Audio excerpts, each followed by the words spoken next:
One of the reasons why we started a few minutes late was I was interviewing Antoine Pierce, who's running for the U.S. Senate in Louisiana, where they have a jungle primary. Mm-hmm. And his argument was he's a little worried because there's only 2 people in the Republican Party running, but then there's like a long list of Democrats running. And the worry is that there are so many Democrats running, everybody's going to split the vote. And then the top two general election could have 2 Republicans who appeal to only a minority of the state. How would you, is that part of the reason why you kind of have to have both the open primary plus the RCV? You can't have one, you can't just do one and not the other, I would imagine, or? So, look, RCV is an improvement over just plurality voting. And having open top 2 primaries is an improvement over having, an election that's already decided in the primary. But open top 5 primaries plus ranked choice voting general is like 1 + 1 = 10. Mm-hmm. So it's just so much greater than the sum of its parts. And essentially, if you want to change these rules in every state, and you change them individually in each state, when you do the work, you might as well do the work for the combination of the 2 things that's going to make, a level 10 difference, instead of spend 2 years doing the work for one and then come back later and spend another 2 years doing the work for the other one, right? Mm-hmm. So, but to this question about what's happening in Louisiana, the challenge there is 2 people in the general election is not enough, because it basically leads to always not quite enough competition in the general election. Now, in this case, you could have that odd result where, because of the vote splitting, as you described, you could have 2 Republicans. And I would never say that there's any voting system that would not, from time to time, result in sort of something where observers will look at it and say, well, that's weird. That shouldn't really have happened. That doesn't seem quite right. There's no perfect way to vote, actually, which is kind of shocking to discover. But certainly having 5, so having a primary and then having 5 vote getters advance, gives us this sweet spot of enough spaces to not have accidentally 2 real, minority support candidates crowd out a bunch of people who split the vote. But also, what we get with top 5 primaries is we're going to get a campaign that's not just about candidates. And I mentioned this a little before, it's also about ideas. So let's think about this for a moment. Let's say there were top 5 primaries in every Senate race in the country right now. Mm-hmm. How many people would run on a Yang platform next cycle?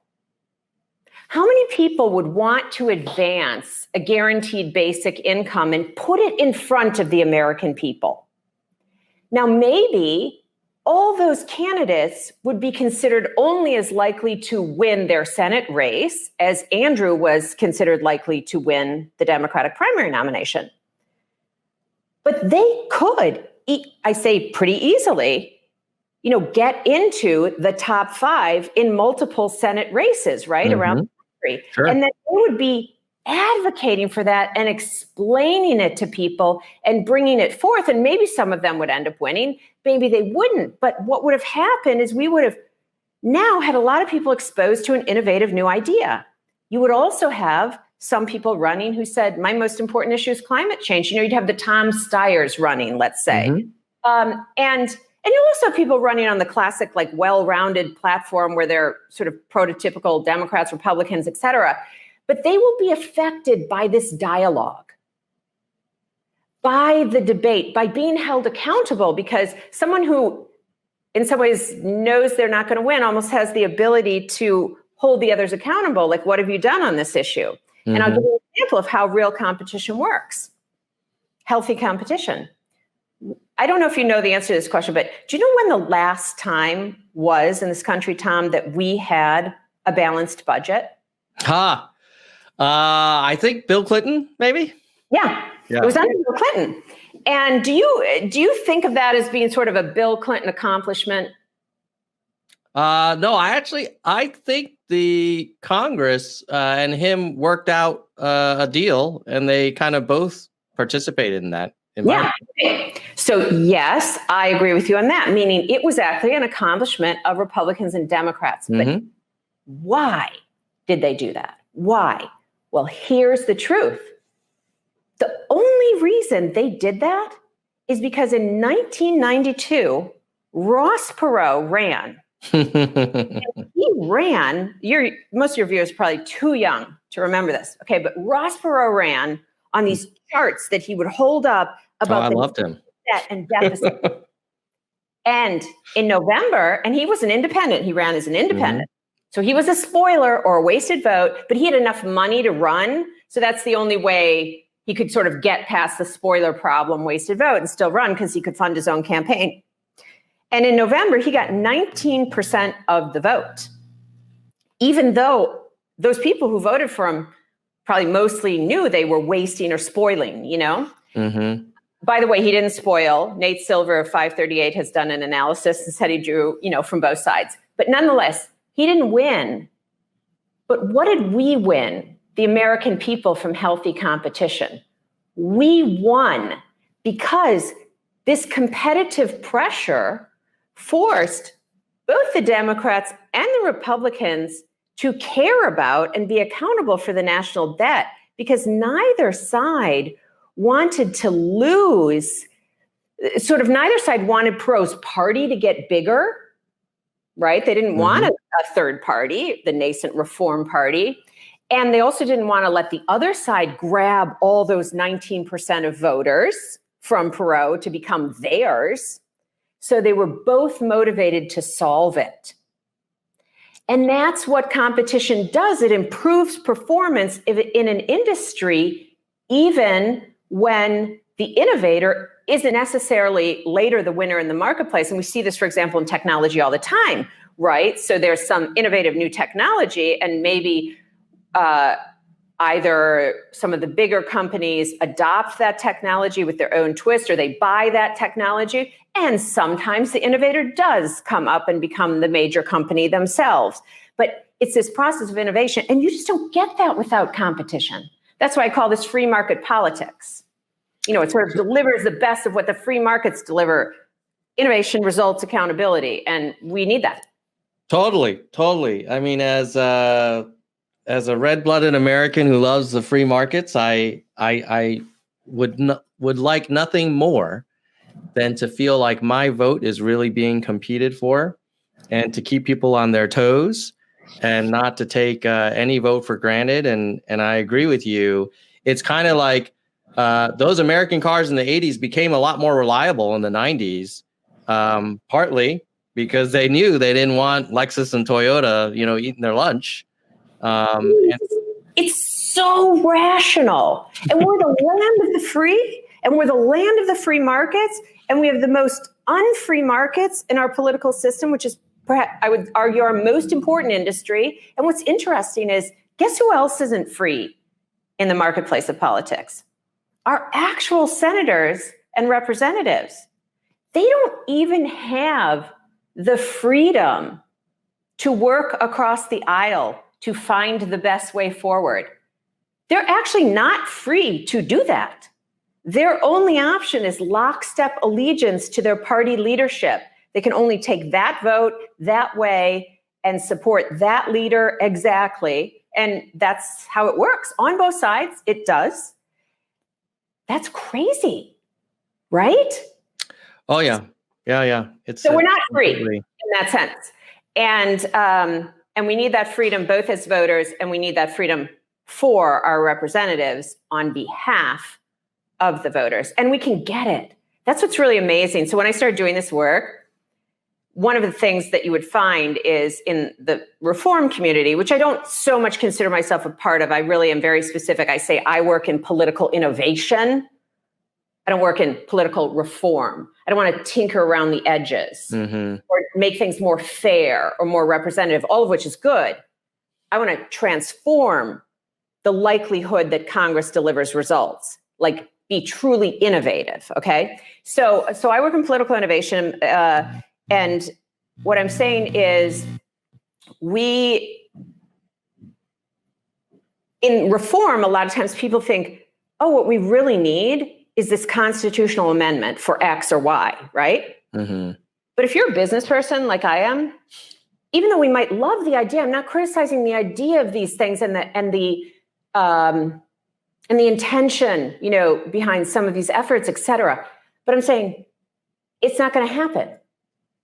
Like, for the same reason that we have this partisanship that we want the amendment to solve is the exact reason why we won't pass that amendment. Mm-hmm. So what we needed to do in this political innovation in my work is find the combination of things, efforts, innovations that are worth doing and doable, right? I don't want to recommend final 5 voting to all your viewers and to you. And then when you get to the question, which I'm sure you'll ask me soon, well, how would we actually do this? I say, oh, yeah, it's going to be really super hard. Like it won't happen. Yeah, but I have this great paper about it, and it's presented at academic conferences all the time. So tell me, look, we'll get to that for sure. And one way I'm curious to dig into that is, what's the reaction to your thesis when you speak with DNC, RNC sort of party leaders? On the one hand, as you pointed out, it seems eminently rational that we want more competition, we want more accountability. That seems like a motherhood and apple pie kind of goal. The logic seems to hold up when you kind of think about it, like, yeah, well, why would anybody want to solve problems if it's just going to get them primaried next time and they'll lose their jobs? What's the reaction when you're talking to these folks that have so much power in the current system, and probably we need to implement any of these innovations? There's a range of reactions. Let me give you sort of the A, B, C, D of them. So depending on how candid someone wants to be, it'll be one of these. So I would say the most common is just complete dismissiveness of the possibility that it could happen. So therefore, they don't need to engage with it as an idea. Like, we are a 2-party system. This is how it works. You're never going to get that done. So, thanks for playing. On your way, okay? Then there is, and then there is sort of the I like it very much, but nobody else is going to like it. Mm-hmm. Right? And so you won't get it done. And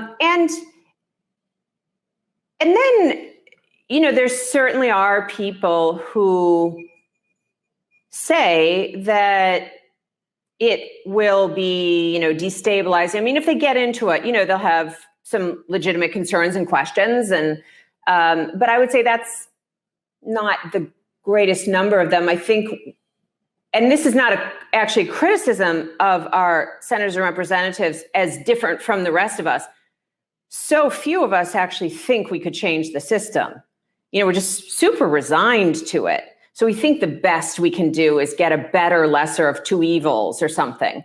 Now, the last thing that we see is that some people really see that some of our elected representatives really see that what we're doing isn't working and that it shouldn't be this way. And they have the courage and vision to declare that.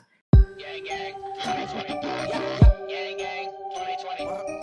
Gang, gang, 2020. Gang, gang. Yang gang 2020. Yang gang 2020.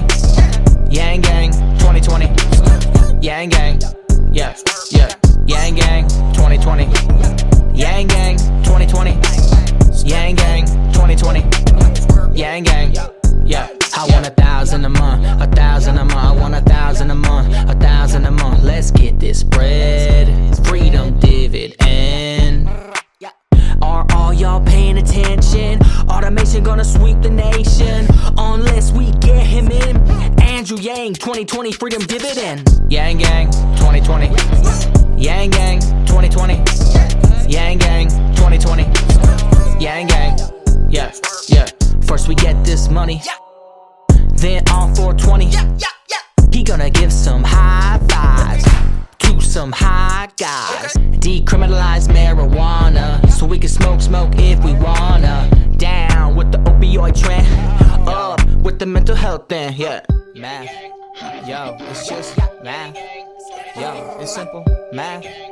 Yo, can you do math? Yo, yo. Eliminate super PACs, college stars making stacks, student loan forgiveness plan, cops wearing cameras and climate change is real again. Science rules, teachers bringing home some bread, Medicare for every citizen. Andrew Yang, 2020 freedom.